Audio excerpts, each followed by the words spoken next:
it's exponential graphs, the log graphs that we do. When you get into trig, the trig graphs, they all follow the same rules. So once you know the rule, you know it for all the functions.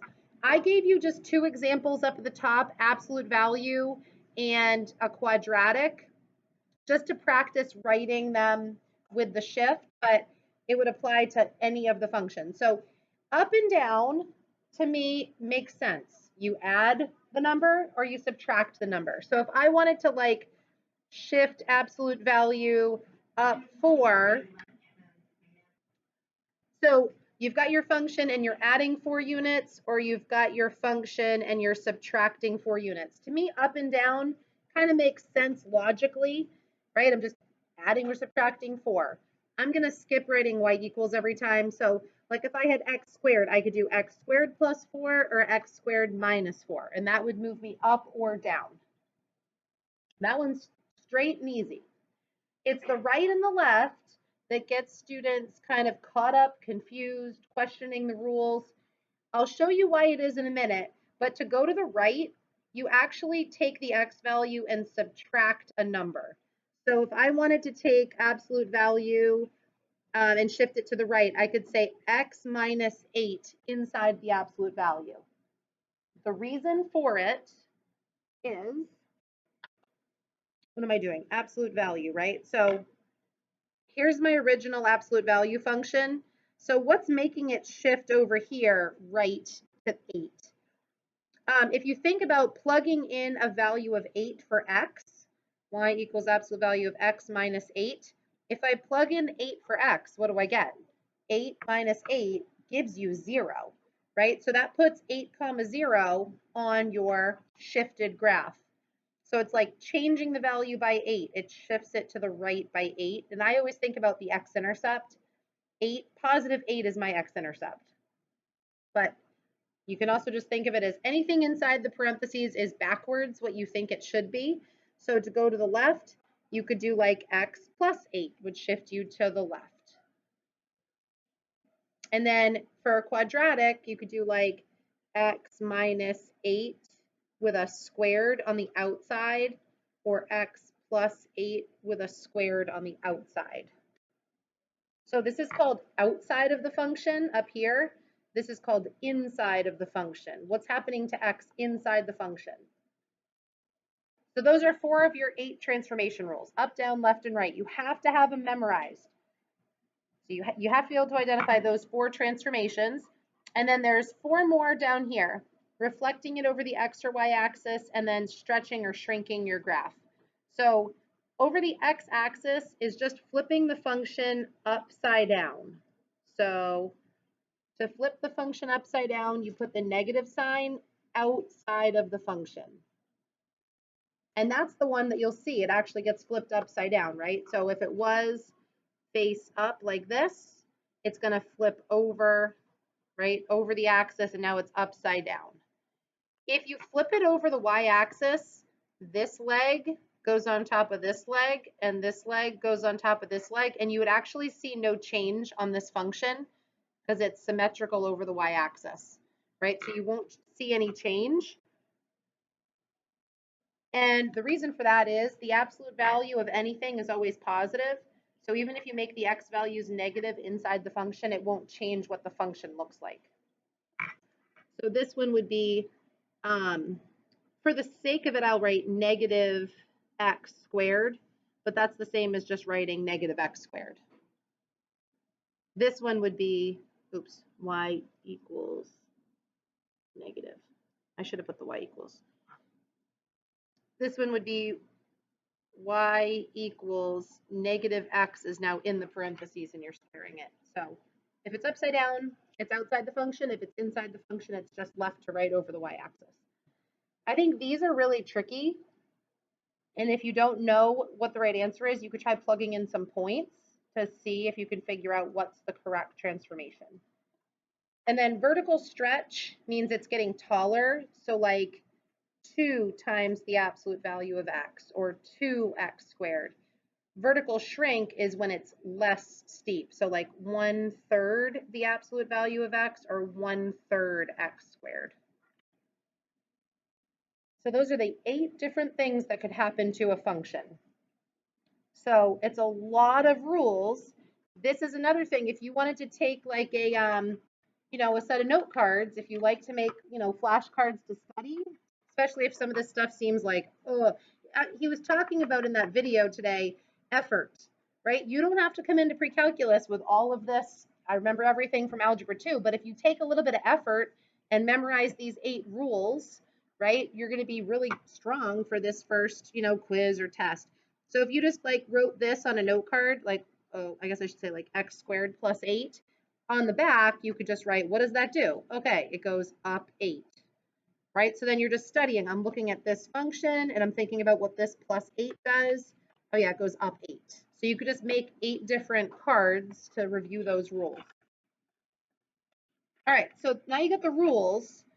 We're going to practice graphing each of them. So you're going to graph the parent function, and then you're going to graph the transformation of the parent function. So let's do the first one together, and then I'm going to give you a little bit of time. I want you to try them and practice those transformations. So the cubic function, I'm going to graph the parent function first. So x cubed is that, it looks like an S-shaped graph through the origin. So 0, 0, 1, 1, and remember 2 cubed is 8, not 9. So 2 cubed is 8, -1, -1, and -2, -8. I'm not even going to connect those points because those are just my parent function points. Now, maybe in a different color, or you're going to connect these next set of points. What is this transformation telling me to do, this +2? Up 2. So you got to know, is it up, down, left, or right? That is up 2. So if I'm going to go up 2 units, I can just take each of these black points, 1, 2, and move them up and make them red instead. So that way I can kind of see this was my parent function, and the red is my transformed function. You can see I took the parent function that I drew in black and transferred it up 2, and then I sketched it in red. I do this. So it's good practice to draw the parent function's points and then just shift them. You don't have to do it all in your head. So see if as you go through, you can look up what was that parent function again, dot it in, one color, practice your parent function, then see if you can like write down what the transformation is, up 2 or left 5 or flip over the x-axis, and then see if you can graph it. So take like 5 minutes on your own. We'll see if we can put those up in a couple minutes. So this is just a quadratic, so x squared, so that's 0, 0, that's 1, 1, -1, 1, right? Because when you square 1, you get 1. When you square 2, you get 4. So 2 squared and -2 squared is 4. And when you square 3, you get 9. So the black dots, that's my parent function of a quadratic. So now in red, what is the transformation when there's a -4 inside the parentheses? That has to be up, down, left, or right. It would have been down 4 if it was outside the function. It's inside the function. So it's going right by 4. So you can move every single dot right 4, and then you'll have your answer. Like 1, 2, 3, 4, put a dot. 1, 2, 3, I can't see, 4, put a dot. 1, 2, 3, 4, 1, 2, 3, 4, 1, 2, 3, 4. There we go. So the red is your quadratic that's been shifted right 4. Might as well put it on my notes here. So absolute value, right? It always goes through 0, 0, and it goes up 1 over 1 on both sides like a V-shaped graph, V shape. So that's my parent function, the parent function. That's the exact points of the parent function. There's no estimating. Those are the exact points. Then you look at the transformation. There's a little negative sign right here. Does that flip it over the x-axis or the y-axis? Does it shift it left or right? Does it flip it? So this flips it over the x-axis. So in red, I was just writing that this is an x-axis flip. So it's going to take this black parent graph, and it's going to flip it over the x-axis, right? Same slope, just flipped upside down. So the red graph is my transformed parent graph. So on number 4, now at least you know what the parent graph is, right? Because that's the absolute value. So you can graph the parent function. The 2 stands for twice as steep. So it's twice as steep as the original. If this has a slope of 1, this is going to have a slope of 2. If it was 3 times the original, it would have a slope of 3. Twice as steep look like? I'm just going to graph this one in red to show that this is my transformation, right? So this is, I'll say it's stretch times 2. So if I stretch it, it's going to be twice as tall, up 2 over 1, up 2 over 1, right? That's twice as steep, slope of 2 instead of a slope of 1. So there's my absolute value that's been shifted, stretched twice as tall. If I wanted to, I could do half as tall. Half as tall would be a slope of a half, right? So that would be a stretch of a half or shrink of a half. And then the parent function is right in between those two, right? Slope of up 1 over 1, that's the parent function. So the red is called a stretch, and this is called a shrink, less tall, stretch and shrink. All right, let's do the last 2 up here just so we can kind of wrap it up here. So number 5, I wouldn't even think of this as a transformation. I just think of this as y equals mx plus b, right? Because that's the linear equation that has a y-intercept of 3 and a slope of -1. So down 1 over 1 is my slope. So if I start at a y-intercept, you should be really comfortable with graphing lines from Algebra 2. Start at a y-intercept of 3, down 1 over 1, and I can go in both directions forever because it's a line. So just a refresher, y equals mx plus b.